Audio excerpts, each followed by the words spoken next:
Good evening everyone. कल हमने बेहद ही इम्पोर्टेंट चैप्टर स्टार्ट किया था, अकाउंटिंग रेशियो एनालिसिस। फंडामेंटल कल मैंने डिस्कस कर लिए थे। आज की क्लास से हमें स्टार्ट करना है उसका न्यूमेरिकल पार्ट। तो एक बार रिवाइज कर लेते हैं कि फंक्शनल क्लासिफिकेशन ऑफ रेशियो कितने तरीके का है। तो वो मोटा मोटी 4 फंक्शनल क्लासिफिकेशन हम लोग यहाँ डिस्कस करते हैं क्लास 12 के अंदर। और वो फंक्शनल क्लासिफिकेशन कौन कौन से हैं, कुछ याद है? क्लासिफिकेशन कौन कौन से हैं? लिक्विडिटी रेशियो, लिक्विडिटी रेशियो, दूसरा है सोल्वेंसी रेशियो,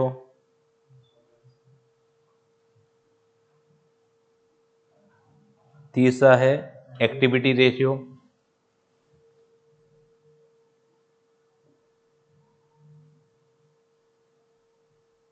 और जो फोर्थ है वो क्या है? Profitability ratio.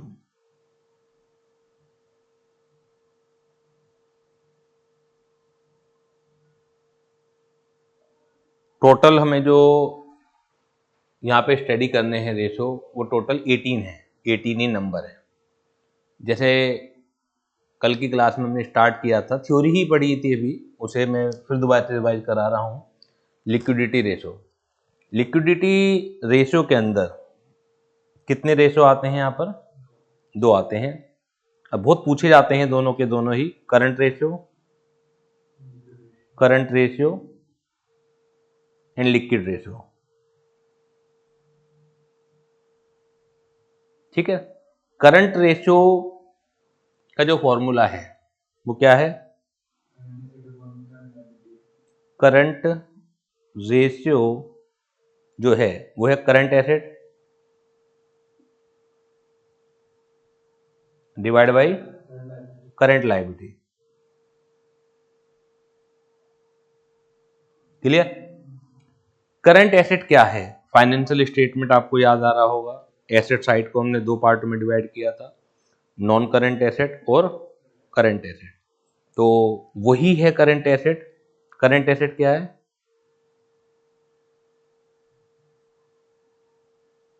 बताएंगे आप?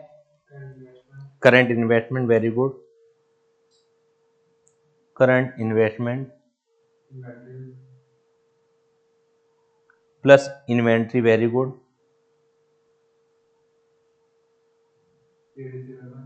प्लस ट्रेड रिसीवेबल, जिसे हम डेटर भी बोलते हैं, वेरी गुड, बहुत ही बढ़िया। Cash and cash equivalent,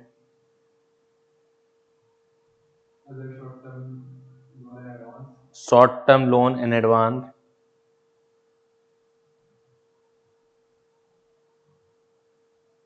loan and advances, plus other current asset, very good. सब कुछ याद है आपको, अब नई चीज ज्यादा याद करनी नहीं पड़ेगी। अदर करंट एसेट में क्या आता है? प्रीपेड एक्सपेंस हो गया, एडवांस टैक्स हो गया, इस तरह की चीज आती है। ठीक है, मगर एक चीज याद रखिएगा यहाँ पर, इन ratio analysis inventory does not include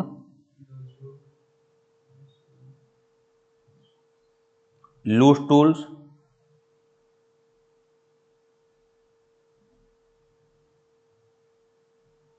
and stores and spares। तो ये आपके लिए हमें याद रखना है कि inventory does not include loose tools and stores and spare.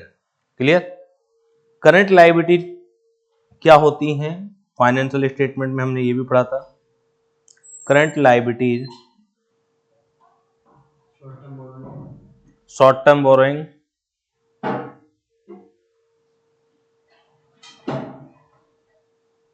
Short term borrowing plus trade payable यानी कि creditor,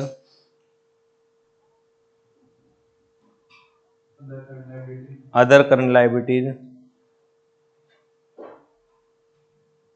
liabilities plus short term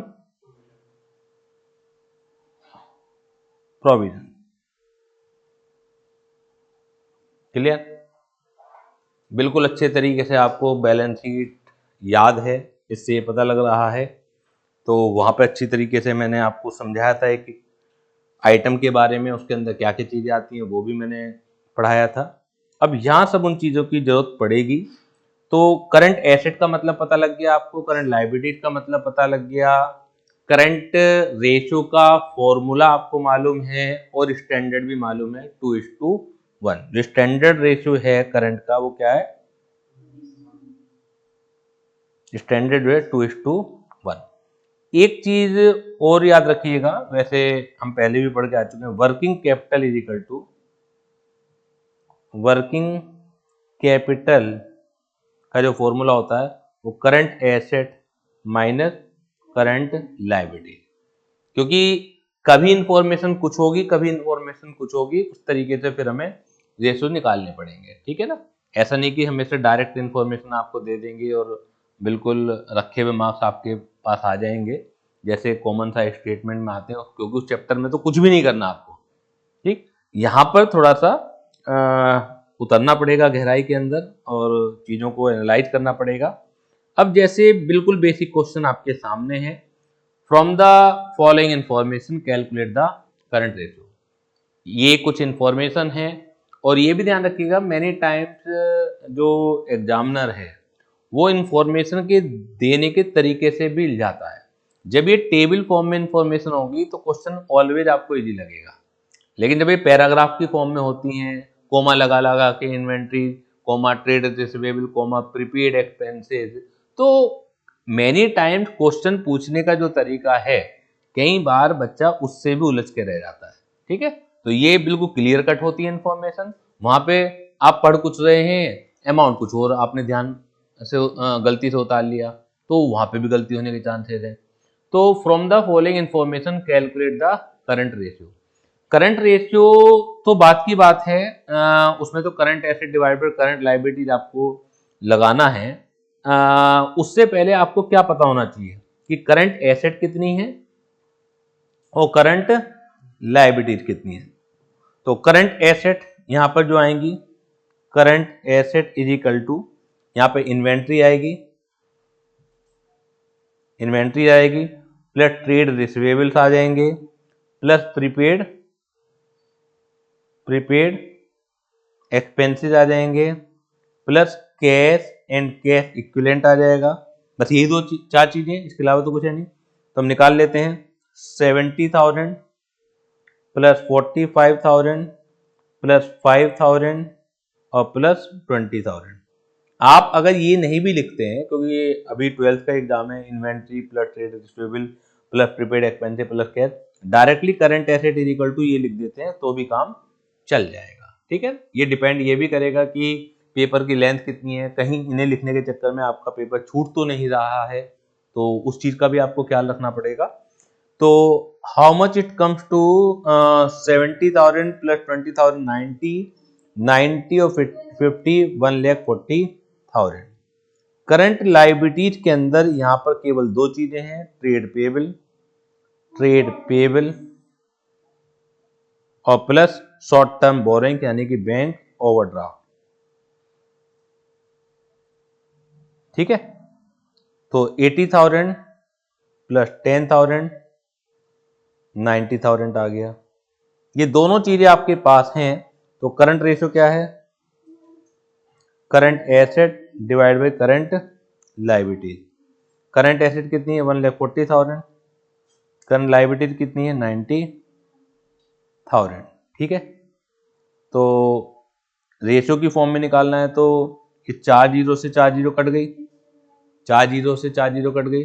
14 और 9 किसी एक से तो कटता नहीं है। ठीक है, तो 14/9 भी कर सकते हैं, या इसे अगर आपको डेसिमल में लाना है तो 14 डिवाइड बाई 9, तो 1.55 1.55:1, ये भी आ सकता है। कोई डाउट है इसमें? 1.55:1। अब आप अगर देखें तो स्टैंडर्ड कितना है करंट रेशियो का, 2:1 है, तो उससे बिलो है। ठीक है, तो अगर आपसे कमेंट मांगे जाएं, वैसे 12th में मांगे नहीं जाएंगे, तो ये एक पुअर इंडिकेशन है कि जो हमारा स्टैंडर्ड है उससे कम जा रहा है। इट मीन्स करंट लाइबिलिटीज को कवर करने के लिए हमारे पास सफिशिएंट शॉर्ट टर्म में करंट एसेट मौजूद नहीं है, क्योंकि जो स्टैंडर्ड माना गया, इंडस्ट्री का स्टैंडर्ड माना गया है, वो 2:1 माना गया है कि करंट लाइबिलिटीज के मुकाबले में आपके पास करंट एसेट डबल होनी चाहिए, इतना कम भी नहीं है। क्लियर? कुछ एक क्वेश्चन मैंने आपको प्रैक्टिस के लिए दे रखे हैं, साथ के साथ एग्जाम्पल, जैसे एक एक पोर्शन में खत्म करता रहूंगा। जैसे लिक्विडिटी रेशो है, लिक्विडिटी रेशो के अंदर 14 या 15 मैंने इलस्ट्रेशन दे रखे हैं। उसके बाद 16-17 आपके प्रैक्टिस प्रॉब्लम दे रखे हैं, और इनके आंसर भी मैंने आपको असाइनमेंट के बाद में दे रखे हैं। पहले आप अपने आप ट्राई करेंगे, उसके बाद आप आंसर से मैच कराएंगे। Practice problem 1, from the following information compute the current ratio. Particulars में दे रखा है inventory 7 lakh, prepaid expenses 20,000, cash and cash equivalent 1,80,000, land and building नहीं आएगी करंट एसेट में, ट्रेड पेबल करंट लाइबिलिटीज का पार्ट है, आउटस्टैंडिंग एक्सपेंसेस करंट लाइबिलिटीज है, other current liabilities में 90,000 है, और डिवेंचर करंट लाइबिलिटीज का पार्ट नहीं है। तो जहां तक करंट एसेट की बात है तो वो ये 3 है, और जहां तक करंट लाइबिलिटीज का पार्ट है वो भी ये 3 है। ठीक है, तो पहला क्वेश्चन देखिएगा, solution 1, current asset is equal to 7 lakh plus 20,000 plus 1,80,000, how much it comes to 9 lakh. Current liability is equal to trade payable 2 lakh plus 10,000 plus 90,000, it will come 3 lakh. Current ratio is equal to current asset divided by current liability. Current asset है 9 lakh, current liability है 3 lakh. It will come 3:1. Clear? This is the current ratio. ज्यादा better है कि आप item के नाम भी लिख के आए, लेकिन क्लास 12th में ये ऐसे भी चल जाएगा, कोई इतनी बड़ी प्रॉब्लम है नहीं, पर आपका पेपर नहीं छूटना चाहिए, ये ध्यान रखिएगा। Second question, compute current ratio from the following information, आप साथ के साथ करेंगे यहाँ पर, फिर मैं इसे चेक करूंगा। साथ के साथ आप यहाँ पर करेंगे क्वेश्चन नंबर 2 PP2, साथ के साथ करेंगे, उसके बाद मैं आपको चेक कराऊंगा इसे।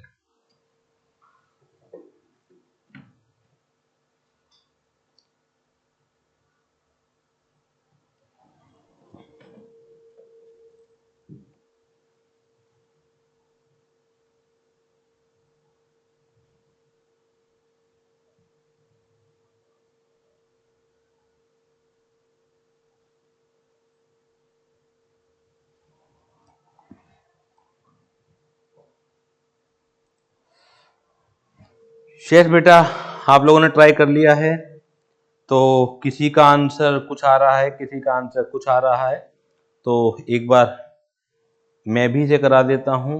क्वेश्चन नंबर 2 है, compute current ratio from the following information. Trade receivable ये करंट एसेट का पार्ट है, प्रीपेड एक्सपेंसेस ये भी करंट एसेट का पार्ट है, एक्रूड इनकम तो ये भी करंट एसेट का पार्ट है। ठीक है ना, एक्रूड का मतलब होता है आपने कमा ली है, अभी तक आपको रिसीव नहीं हुई है। ठीक है ना, रिसीव हो जाती तो ना ये लाइबिलिटी होती ना ये एसेट होती। इन्वेंट्री ये भी करंट एसेट का पार्ट है, current cash and cash equivalent ये भी करंट एसेट का पार्ट है, शॉर्ट टर्म इन्वेस्टमेंट ये भी करंट एसेट का ही, शॉर्ट टर्म का मतलब है करंट इन्वेस्टमेंट एक तरीके से। ट्रेड पेबल यानी कि सारा का सारा करंट एसेट है, ट्रेड पेबल करंट लाइबिलिटीज है, एक्सपेंसिव पेबल करंट लाइबिलिटीज है, अदर करंट लाइबिलिटीज लायबिलिटीज है, डिबेंचर और मशीनरी ये कहीं नहीं आएगा। ठीक है, तो बस करंट एसेट और करंट लायबिलिटी निकलते ही तो हमारा निकल जाएगा। करंट एसेट में क्या क्या आएगा, 4 लाख आएगा, प्लस 20,000 आ जाएगा, प्लस 20,000 आ जाएगा, प्लस 80,000 आ जाएगा, प्लस 60 और प्लस 40। ठीक है, तो कितना आ गया, 4 लाख, 5 लाख, 6 लाख, 6,20,000 आ रहा है क्या, 6,20,000 आ गया। M I right. Current liabilities क्या है जो मैंने बताए थे, 2,20,000 प्लस 80,000 प्लस 10,000, इट विल कम 3,10,000। ठीक है, तो करंट रेशियो हो जाएगा current asset divide by current liabilities, 6,20,000 divide by 3,10,000, तो इट विल कम 2:1। बिल्कुल स्टैंडर्ड वाला रेशियो है ये, 2:1। कोई डाउट है इसमें, कोई डाउट है?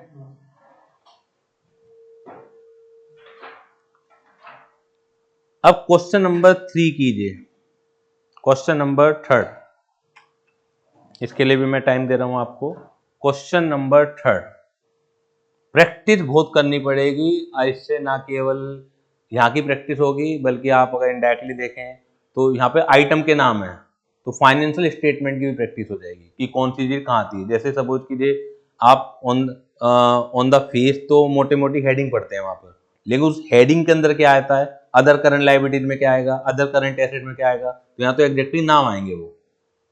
क्लियर? क्वेश्चन नंबर 3 ट्राई कीजिएगा। क्या क्या आंसर आए हैं, 1:1, आपका भी 1:1। एक बार चेक कर लेते हैं। क्वेश्चन नंबर 3 है ट्रेड रिसीवेबल, ये करंट एसेट का पार्ट है, प्रीपेड इंश्योरेंस करंट एसेट का पार्ट है, कैश एंड कैश इक्विवेलेंट ये भी करंट एसेट का पार्ट है, plant and machinery current asset का पार्ट नहीं है, यानी कि करंट एसेट 6 लाख हो गई।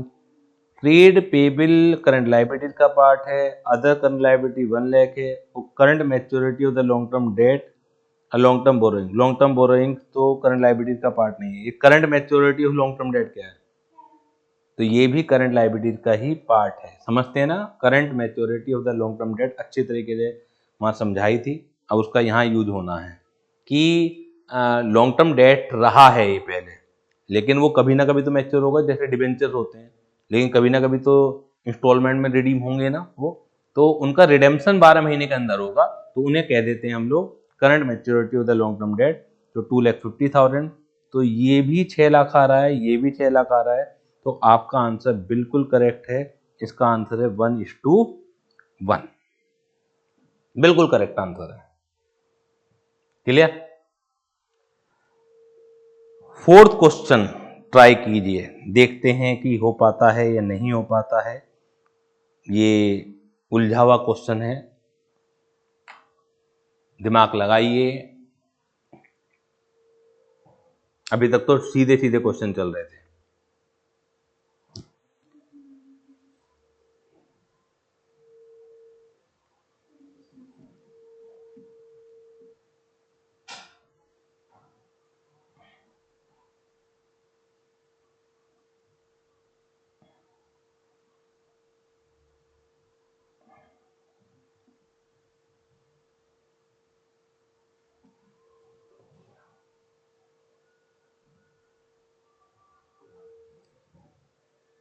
PP4,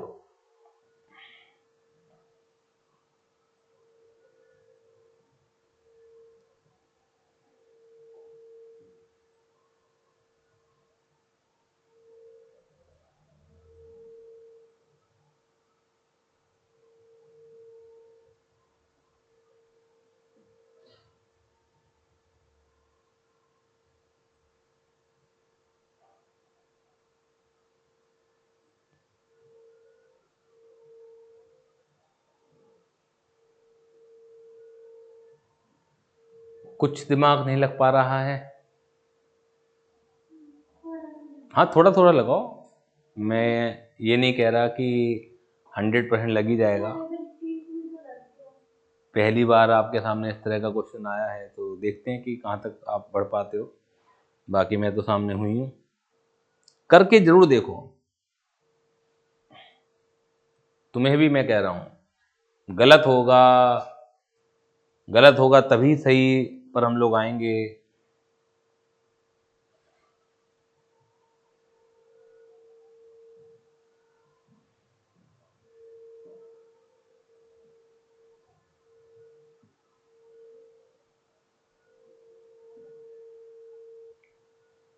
निकालना तो करंट रेशो ही है।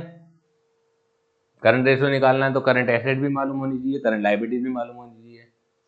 अब खेल इस बात का है कि करंट एसेट और करंट लायबिलिटी पता लगेगी कैसे। ना डायरेक्टली आपको करंट एसेट दे रखी है, ना आपको डायरेक्टली करंट लायबिलिटी दे रखी है। चलिए स्टार्ट करते हैं। क्वेश्चन नंबर 4, टोटल एसेट दे रखी है 7,50,000, ठीक है।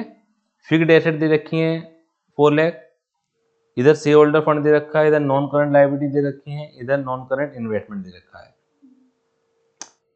हमारा जो एसेट साइड होता है वो कितने पार्टों में बटा रहता है, कितनी मेन हेडिंग होती है? 2, नॉन करंट एसेट और करंट एसेट। हमें करंट एसेट चाहिए। टोटल एसेट का मतलब है कि non current asset plus current asset. Total asset का मतलब है, कौन सा क्वेश्चन है ये? 4th। टोटल एसेट का मतलब क्या है? Non current asset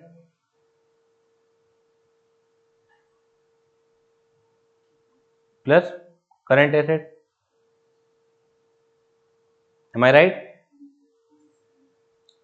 total asset तो दे रखी है, टोटल एसेट क्वेश्चन में गिवन है या नहीं है? कितनी है? 7,50,000। फिक्स्ड एसेट दे रखी है और नॉन करंट इन्वेस्टमेंट दे रखे हैं। तो fixed asset plus non current investment क्या नॉन करंट एसेट नहीं हो गई? नॉन करंट एसेट में 5-6 पॉइंट है ना आपके, पीपीई है, बाकी चीजें भी हैं। तो इसमें वो 2 चीजें दे रखी हैं आपकी। तो नॉन करंट इन्वेस्टमेंट भी तो नॉन करंट एसेट का हिस्सा है और फिक्स्ड एसेट भी नॉन करंट एसेट का ही हिस्सा है। तो एक तरीके से नॉन करंट एसेट तो इन दोनों का टोटल हो गया। टोटल एसेट दे रखी है, करंट एसेट मुझे निकालनी है।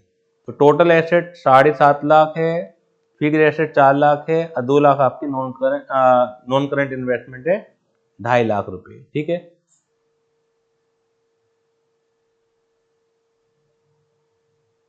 हम कहाँ कर रहे थे इसको? टोटल एसेट कितनी है आपके? 7,50,000। नॉन करंट एसेट में क्या आ जाएगा? Fixed asset plus non current investment plus current asset. Current asset निकालनी ही है मुझे। तो 7,50,000 फिक्स्ड एसेट कितनी थी? 4.5 देख लेते हैं एक बार। फिक्स्ड एसेट थी 4 लाख, फिक्स्ड एसेट थी 4 लाख और प्लस नॉन करंट इन्वेस्टमेंट कितने थे? Plus current asset. तो current asset is equal to क्या हो जाएगा? 7,50,000 माइनस इन दोनों का टोटल यानी कि 6,50,000। तो करंट एसेट कितनी आ गई? 1 लाख आ गई। यहां तक बताइए कोई भी दिक्कत हो तो। अब बात आती है लाइबिलिटीज की। तो टोटल लाइबिलिटीज तो टोटल एसेट के बराबर होगी। पहले ही देख लेते हैं कि क्वेश्चन में दिया हुआ क्या क्या है। एक तो दिया हुआ है आपको शेयर होल्डर फंड, एक दिया हुआ है आपका नॉन करंट लायबिलिटीज। तो क्या हम ये चीज नहीं बना सकते कि टोटल लायबिलिटीज तो हमें मालूम है 7.5 लाख की होंगी। टोटल लाइबिलिटीज तो टोटल एसेट के बराबर ही होगी ना। तो total liabilities is equal to share holder fund plus share application money pending allotment, वो है नहीं इसमें, plus non current liabilities plus current liabilities. तो नॉन करंट लाइबिलिटीज आपको गिवन है, शेयर होल्डर फंड आपको गिवन है, टोटल मालूम ही है, तो क्या करंट लाइबिलिटी नहीं निकल सकती? तो ये माइंड अब इस तरह से काम करना चाहिए आपका। क्या चीज है? Total liability is equal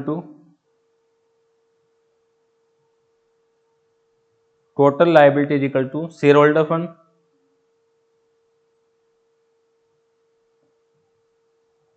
plus non current liability plus current liability. ठीक है, टोटल लाइबिलिटी तो टोटल एसेट के इक्वल हो गई। शेयर होल्डर फंड कितना गिवन है? 5 लाख। और नॉन करंट लाइबिलिटी कितनी गिवन है? 2 लाख। तो 5 लाख तो शेयर होल्डर फंड गिवन है, 2 लाख ये गिवन है, प्लस करंट लाइबिलिटी। तो current liability is equal to 7,50,000 minus 7 lakh, it mean 50,000। Current asset कितनी आई थी? 1 लाख। करंट लाइबिलिटी आई 50,000। करंट रेशियो कितना हो गया? Current asset divide by current liability 1 lakh divide by 50,000 current liability 2:1। तो करंट रेशियो हो गया 2:1। पेपर में भी इसे ऐसे बॉक्स में बना के आइएगा, जिससे एक साथ मतलब आंसर पर डायरेक्ट एग्जामिनर का ध्यान जाए। कई बार क्या हो जाता है कि बीच में एक एक लाइन को वो नहीं पढ़ता, वैसे तो पढ़ना चाहिए, लेकिन लास्ट में आंसर से बिल्कुल क्लियर कट दिख जाना चाहिए। क्लियर है? कोई डाउट? कुछ भी डाउट हो बता दीजिए।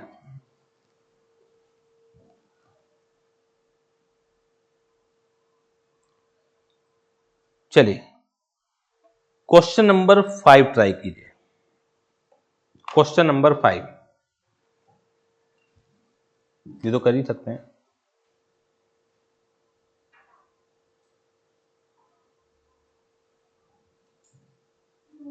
इतनी प्रैक्टिस करा दूंगा कि आप भूलोगे नहीं इसे। करिए क्वेश्चन नंबर 5।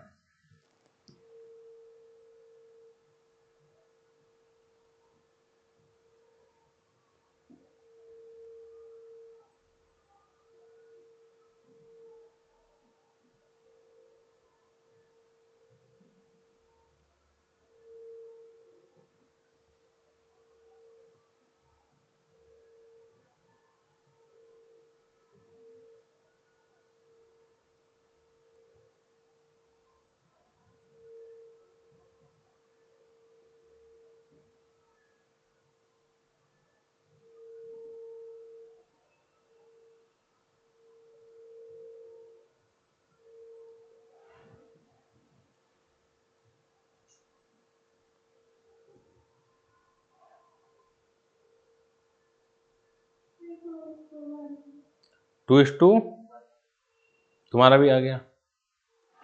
एक बार देख लेते हैं क्वेश्चन नंबर 5। मेरे पास भी होगा, बार बार मुझे पेज पलटना पड़ता है। एक बार पढ़ तो लेते हैं। करंट एसेट है 6 लाख, इन्वेंट्रीज हैं 2 लाख, वर्किंग कैपिटल है 3 lakh. Calculate current ratio. Calculate current ratio. Question number 5 है, करंट एसेट हैं 6 लाख, करंट एसेट हैं 6 लाख, इन्वेंट्रीज हैं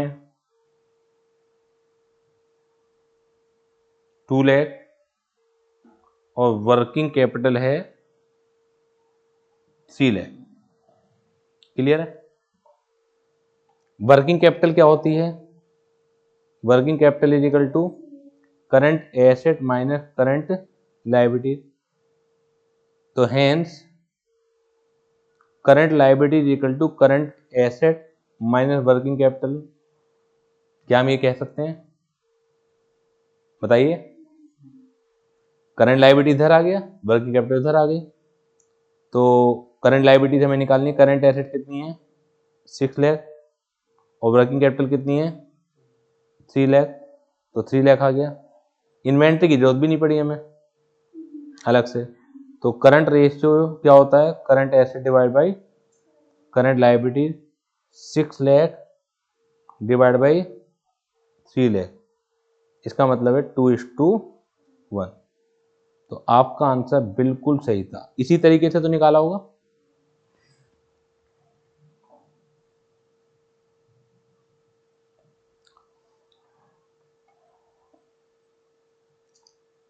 सिक्स क्वेश्चन कीजिए,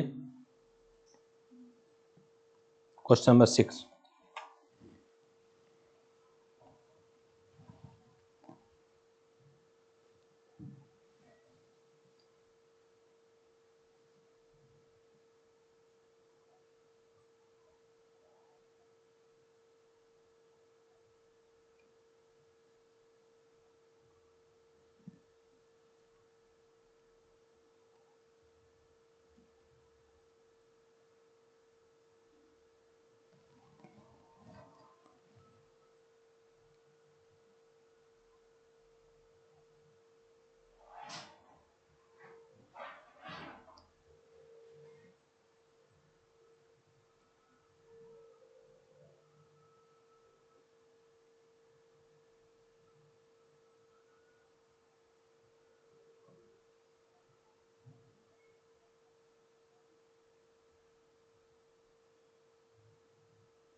क्या आंसर आया,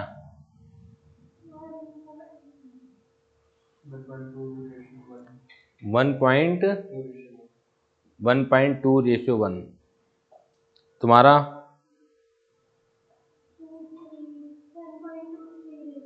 1.23:1। तो एक ही बात है। तो एक बार देख लेते हैं, क्वेश्चन नंबर कौन सा दिया था मैंने, 6 ना। Question number 6,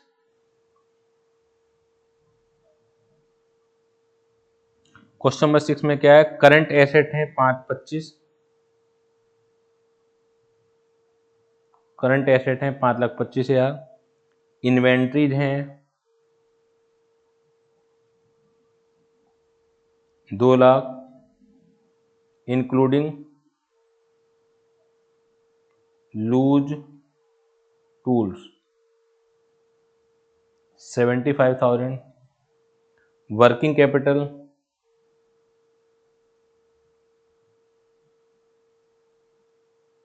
1,75,000।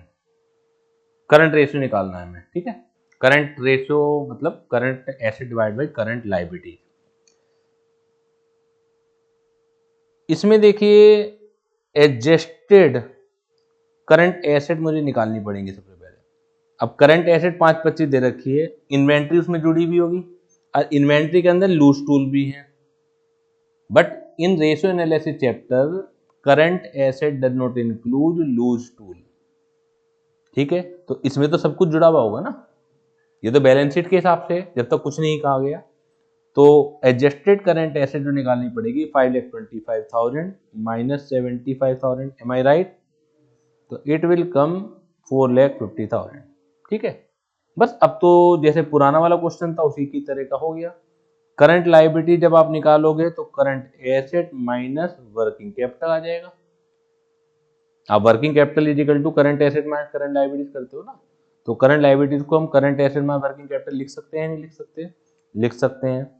करंट एसेट 4,50,000 आ गए हैं और वर्किंग कैपिटल है 1,75,000। कितना आया बताइएगा,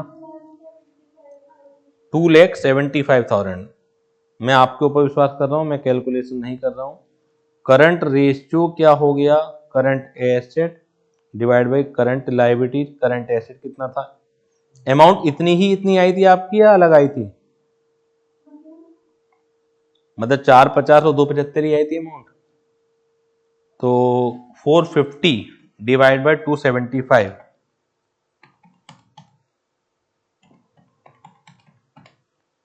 तो 1.63 आ रहा है तो। हाँ, तो यहां पर कुछ कैलकुलेशन में आपकी गड़बड़ होगी। 1.2 समथिंग कुछ आ रहा था ना आपका।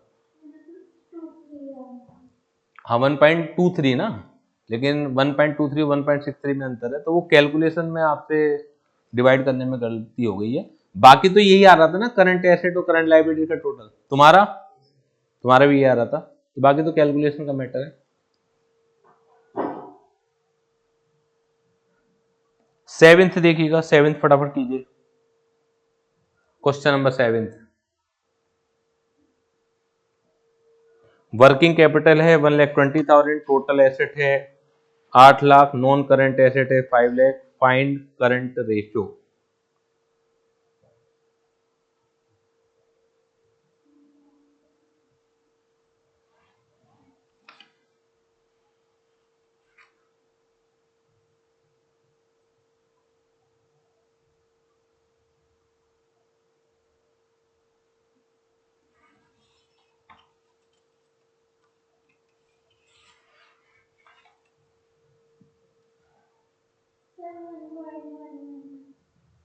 वन पॉइंट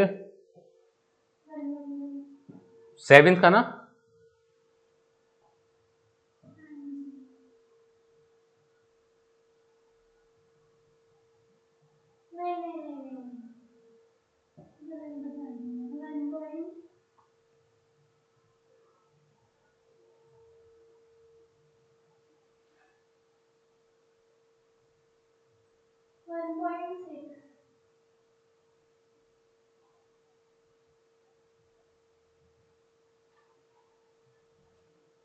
तुम्हारा 1.2, दोनों का अलग अलग आ रहा है आपका। कौन सा क्वेश्चन है, 7th। वर्किंग कैपिटल है 1,20,000, वर्किंग कैपिटल है 1,20,000, टोटल एसेट है 8 लाख,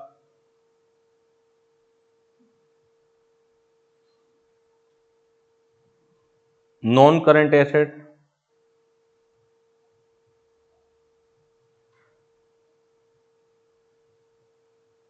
5 लाख। करंट रेशियो बताना है, तो current asset divide by current liability, यही फॉर्मूला है। अब टोटल एसेट दे रखी है, नॉन करंट एसेट दे रखी है, तो क्या करंट एसेट नहीं निकल सकती? Total asset minus non current asset,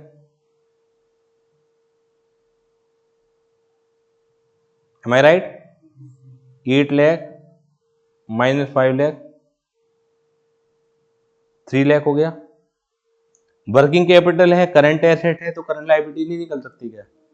current liability equal to current asset minus working capital. Current asset है 3 लाख, अब वर्किंग कैपिटल कितनी है 1,20,000, तो इट विल कम 1,80,000। तो यही अमाउंट आ रहे थे आपके, तुम्हारे। देखो कहाँ गलती करी थी। करंट रेशियो, ये बाकी के मुकाबले यही था question. Current asset divide by current liability, 3 lakh divide by 1,80,000, तो ये 4 जीरो से 4 जीरो तो कट ही गई, ठीक है। 2 से कट जाएगा 15, 9, 3 से कट जाएगा 5/3 आ गया। इसे आप सिंप्लीफाई कर ही सकते हैं। 1.67 आपने एक डेसिमल तक निकाला होगा, पर नहीं है, तो 1.67 रेशो 1 तुम्हारा गलत था। चेक करो कहाँ गलत था। करंट एसेट भी शायद नहीं निकाल पाया था, जब निकल गया था तो फिर करंट लायबिलिटीज में तो कोई दिक्कत नहीं होनी चाहिए। अच्छा, सेवेंथ हो गया है। एट्थ बताइएगा, जल्दी से निकालिएगा एट्थ।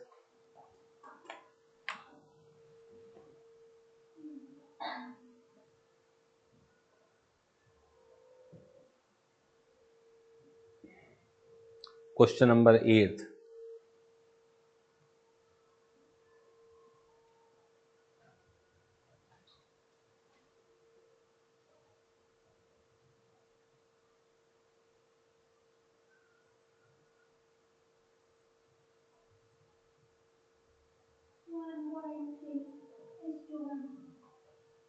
One point 1.3:1।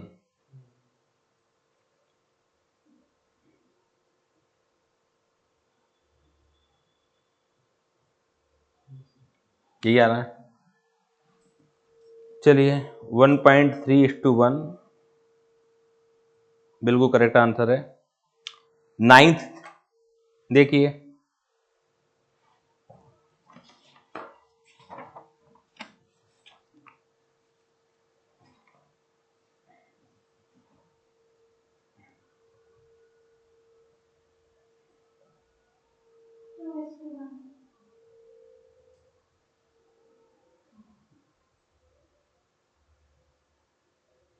देख देख के कर दिया तुमने क्वेश्चन।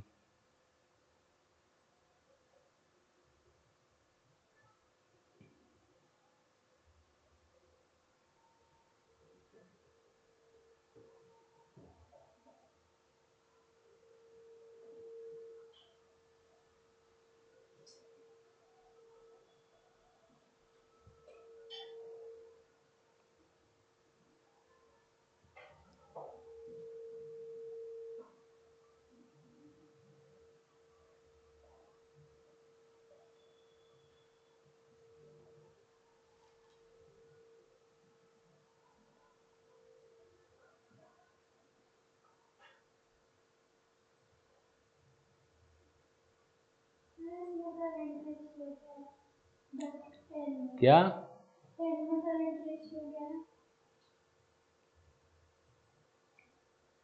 ये मैं अच्छा 2.5 दिया हुआ है ना।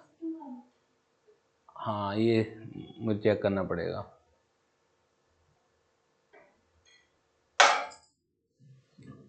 मतलब 2:5 है या 2.5:1 है? वैसे गुंजाइश 2.5:1 का होगा। नाइन्थ हो गया, नाइन्थ बताना है तुम्हारा। ठीक है, तुमने तो देख देख के ही कर लिया।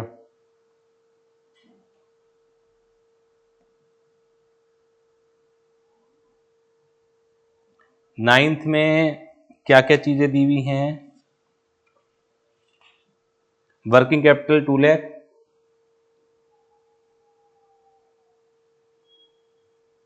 Total debt 12 lakh,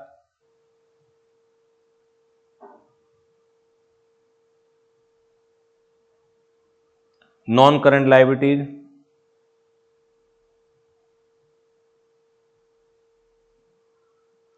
10 lakh, current maturity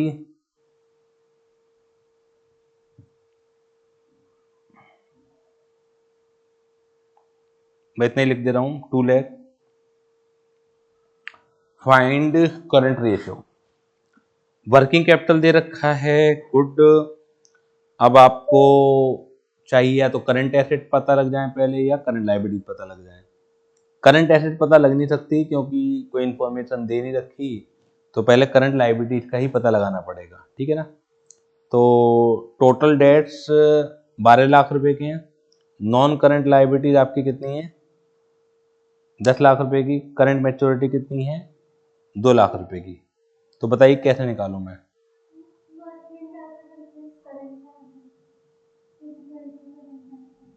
working capital equal to, तो करंट लायबिलिटीज कहाँ है? केवल यही यही है। 12 लाख में से नॉन करंट लायबिलिटी गई 10 लाख, तो यही आ रहा है, मतलब इसके अलावा कुछ और नहीं है, ठीक है ना। तो current liability is equal to क्या हो गया 2 लाख, और working capital is equal to क्या होता है current asset minus current liability. तो करंट लायबिलिटी है आपके पास, तो current asset is equal to क्या हो गया working capital plus current liability, तो 2 lakh plus 2 lakh is equal to 4 lakh. Clear है। तो करंट रेशियो क्या आ जाएगा, current asset divide by current liability, 4 lakh divide by 2 lakh, 2:1।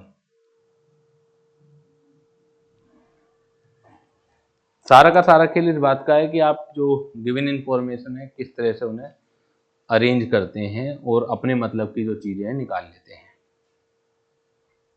Direct formula लगाने के भी क्वेश्चन आ सकते हैं, वो तो बड़े सिंपल होते हैं कि जिसमें अलग अलग आपको दिया हुआ है इन्वेंट्री कितनी है, प्रीपेड एक्सपेंसेस कितनी है, करंट लायबिलिटी कितनी है। ऐसे क्वेश्चन में थोड़ा सा ट्विस्ट करना पड़ेगा आपको माइंड को। कौन सा क्वेश्चन हमारा हो गया 9। 10th देखिएगा जल्दी से। 10th में मुझे ये बताना है आपको 2.5:1 कर लीजिएगा इसे, 2.5:1 कर लीजिएगा।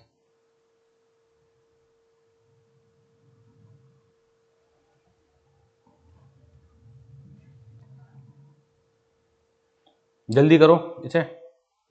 करंट रेशियो दे रखा है 2.5 यानी कि 2.5:1। वर्किंग कैपिटल दे रखी है 60,000। Find current asset and current liability. इसमें करंट रेशियो तो दिया हुआ है ही आपको,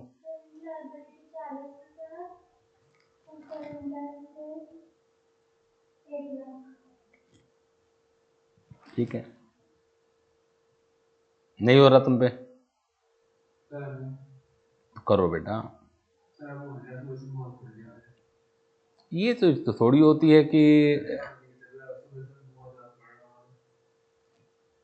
ये बड़े अजीब से आंसर हैं कि सुबह से मैं पढ़ रहा हूँ तो इसलिए दिमाग नहीं चल रहा। दिमाग तो ज़्यादा चलना चाहिए। ये थोड़ी है जो यहाँ छूट जाएगा वो कब पूरा करोगे।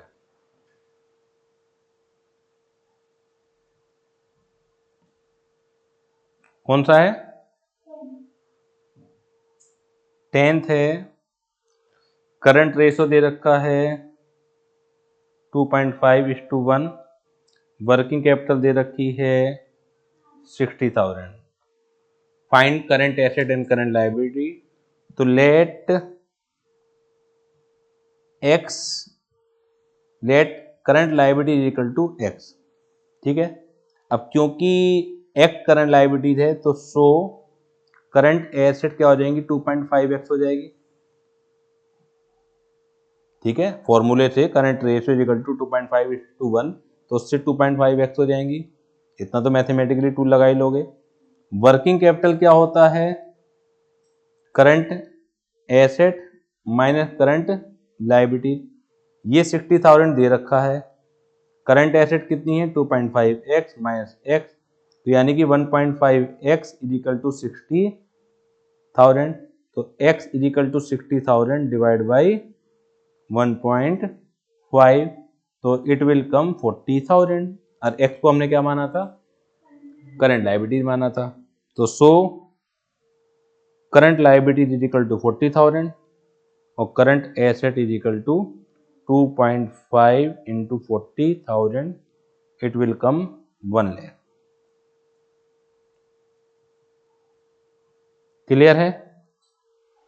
कोई डाउट हो बता दीजिए मुझे। तो आज की क्लास को हम यहीं पे समाप्त करते हैं। कल और स्पीड में आगे बढ़ेंगे, इसी रेशियो को हम आगे करेंगे। उसके बाद कल लिक्विड रेशियो भी मैं फिनिश करा दूंगा, तो लिक्विडिटी रेशियो आपका फिनिश हो जाएगा कल की क्लास में, ठीक है। Thank you.